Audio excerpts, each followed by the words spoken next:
तो अगर आप लोग वापस चुनाव में उतरते हैं तो क्या लगता है आपको कि आपके ड्यूरेशन के अंदर जो आप चाहते थे जनता की भलाई के जो काम है वो हुए, और अगर नहीं हुए तो उसकी प्रमुख हो जाए?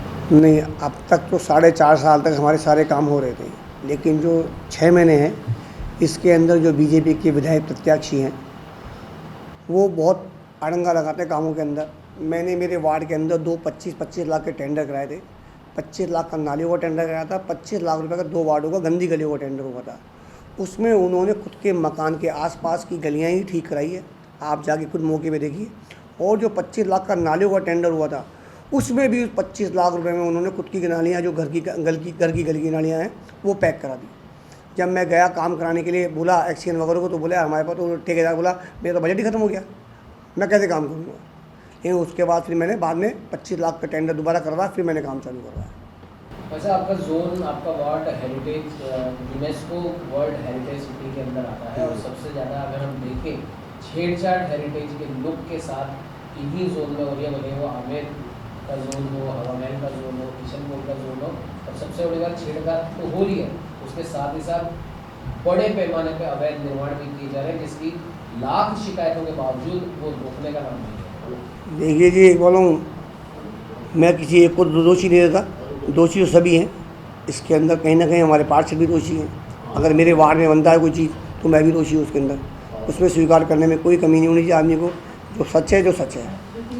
वैसे किशनपुर जोन से आप आते हैं, वहाँ पर क्या नाम, एक पगड़ी बंद हाउस, एक पुरानी जो हवेली है उसको किसी और को बेच दिया जाता है, और वर्ल्ड यूनेस्को सिटी के अंदर और जो सरकार के जो नियम है उसके अंदर एक गाइडलाइंस है कि पुरानी विरासत को किसी तरीके से छेड़ा नहीं जा सकता, नया नहीं बनाया जा सकता। पहले बात तो पगड़ी बंद तो मुझे मालूम नहीं है, लेकिन आप बताओ किस जगह है वो? चौड़ा रास्ता जैन मंदिर के पास। वो मेरे हाथी जो किशनपुर जोन में है, छोटा रास्ता किशनपुर जोन है, वो तो वहाँ के पार्षद को और मेयर साहब बताएंगे। मैं क्या ऐसी जो हो रहा है ये छेड़छाड़, उस पर क्या कहना चाहूँगा? नहीं, अगर वर्ल्ड यूनेस्को में है, मैं आपको एक बात कहना चाहता हूँ आपके माध्यम से। वॉल सिटी में मैं रहता हूँ। वॉल सिटी में सबसे बड़ी प्रॉब्लम एक है कि हर बिल्डिंग यूनेस्को में नहीं आती है। मैंने जब हमारे राजेंद्र सिंह जी शेखावत और क्या होते हैं ये हसीजा जी थे, तो मैंने उनके सामने बात रखी थी कि साहब हमारी वॉल सिटी के अंदर लोग बहुत पलायन कर रहे हैं। आपने भी देखा होगा कि पलायन कर रहे हैं, और अगर हम उस समस्या को नहीं समझ पाए तो जयपुर शहर की 4 दीवारी पूरी खाली हो जाएगी। और कॉमर्शियल क्यों हो रही है, मैं उसका भी कारण बता रहा हूँ। सबसे बड़ी बात यह है कि हमारे को यहाँ पे परमिशन नहीं दी जाती है, सही कराने की परमिशन नहीं दी जाती है, रिपेयरिंग कराने की परमिशन नहीं दी जाती है। हर हवेली यूनेस्को में थोड़ी आ रही है, हर हवेली हर मकान यूनेस्को में थोड़ी आ रहे हैं। कुछ तो उनको किसी न किसी सरकार को उनकी व्यवस्था करनी चाहिए कि उन, नहीं तो वो जर्जर हो जाएगी, गिर जाएगी। उनके अंदर सरकार को परमिशन देनी चाहिए, जो भी बाइलाज है हेरिटेज बाइ उस पर काम करना चाहिए। कुछ दिन पहले आपके द्वारा एक वीडियो सर्कुलेट किया गया था, जो कि स्थानीय नेता हैं जो विधायक के प्रत्याशी रहे हैं, रोड पे गाड़ी धोते हैं और पूरा रास्ता जाम करते हैं और पूरा पानी रोड पे गिरता है, क्या मामला था? देखिए, गर्मी का टाइम था, लोग बाग पानी के कारण बहुत परेशान हो रहे थे। मेरे पास भी कई फ़ोन आ रहे थे कि साहब एक बताओ हमारे यहाँ पानी नहीं आ रहा, पानी कम था। तो मैं, जब मेरा रूट उधर का पड़ता, मैं पूरे वार्ड में घूमता हूँ, तो मैंने वहाँ देखा कि लोगों ने मुझे बुलाया, भाई साहब आप देखो, आप हमारे यहाँ पानी नहीं आ रहा, विधायक प्रत्याशी गाड़ी धो रहे हैं। और उस जगह जब मैंने देखा कि विधायक प्रत्याशी गाड़ी धो रहे हैं, तो मैंने मेरे फेसबुक पे डाला कि जनता तो परेशान हो रही पानी के लिए, और विधायक प्रत्याशी गाड़ी धुल रही है। तो ये जनता के साथ क्या न्याय है? अगर हम जनप्रतिनिधि पानी का दुरुपयोग करेंगे तो हम जनता को क्या राय देंगे, जनता को क्या सलाह देंगे? जनता हमसे अपेक्षा करती है, जनता हमारे को रोल मॉडल मानती है जनप्रतिनिधियों को, और उस हिसाब से जब हम जनप्रतिनिधि गलत काम करेंगे तो हम जनता को क्या बताएंगे? बिल्कुल भाई साहब, एक किशनपुर जोन में क्योंकि आप आते हैं, और जो राजधानी जयपुर का और हेरिटेज के अंदर जो आता है सबसे व्यस्ततम जो चौराहा है वो शायद अजमेरी गेट वाला चौराहा है।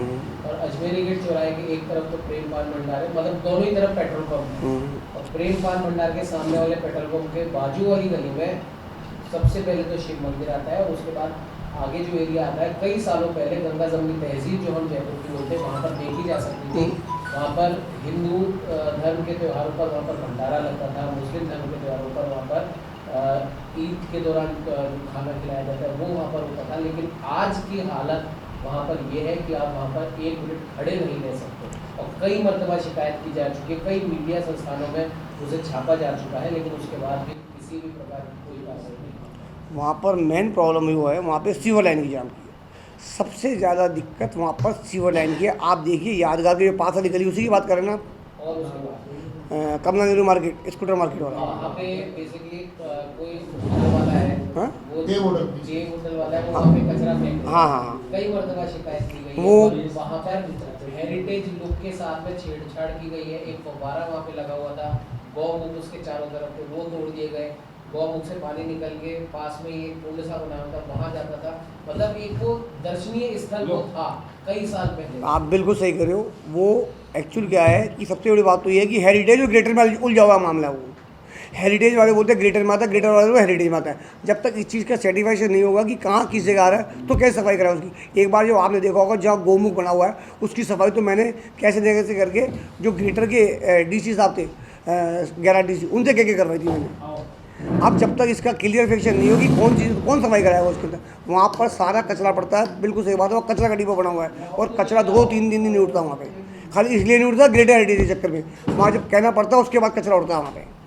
आपके वार्ड की जो समस्याएं हैं वो कहीं ना कहीं पूरी हो रही हैं या निगम की तरफ से परेशानी आ रही है, क्योंकि विरोध जनता का हर वार्डों में करीब करीब काफ़ी ज़्यादा है। देखिए साहब, मैं आपको बताऊँ क्या, मेरे हाथ में कोई जादू की छड़ी नहीं है, लेकिन मैंने जो वादे किए थे उसके अंदर से मैंने 90 से 95% वादे पूरे कर दिए। आप चाहे तो आप मेरे वार्ड में घूम सकते हैं, मेरा कोई दिक्कत वाली बात नहीं है। आप आराम से वार्ड में जाइए, आप मेरे बारे में पूछिए कि मैंने काम किया नहीं किया। और दूसरी बात यह है कि एक आपके चैनल के माध्यम से मैं कहना चाहता हूँ, सफाई जो SI है, स्वास्थ्य निरीक्षक वार्ड के अंदर, उसको भी आप विश्वास कीजिए कि हमको मतलब मेरे वार्ड के अंदर विधायक प्रत्याशी का इतना इंटरफेयर है कि उन्होंने अपने हिसाब से आदमी को लगा लिया। और वो आदमी जो SI लगा हुआ है वो पार्षद को पार्षद समझता ही नहीं है, वो तो ड्यूटी खाली विधायक प्रत्याशी का देता है। अब आप बताइए हम कैसे जनता के साथ न्याय करेंगे, हम कैसे काम करवाएंगे एक वालों, जब SI हमारी नहीं सुनेगा तो हम कैसे काम कराएंगे। ये तो मेयर साहब को भी एक फैसला लेना चाहिए कि जो SI है जो पार्षद के अनुरूप लगे तभी काम हो पाएगा वार्ड के अंदर। अधिकारियों पे कई पार्षदों द्वारा ये भी आरोप लगाया जाता है कि निगम हमारे द्वारा कहे हुए काम नहीं करता। क्या है सकता है इसमें? नहीं, ऐसा कुछ बात नहीं है। जैसे हमारे वार्ड के हमारे एक्शन जोन के एक्शन वगैरह AN वगैरह ये तो हमारा काम करते हैं। झूठ नहीं बोलूँगा किसी के लिए भी कि ये कोई नहीं कि मुझे मतलब पब्लिसिटी नहीं लेनी है। जो काम हो रहे जो हो रहे थे क्या बात है।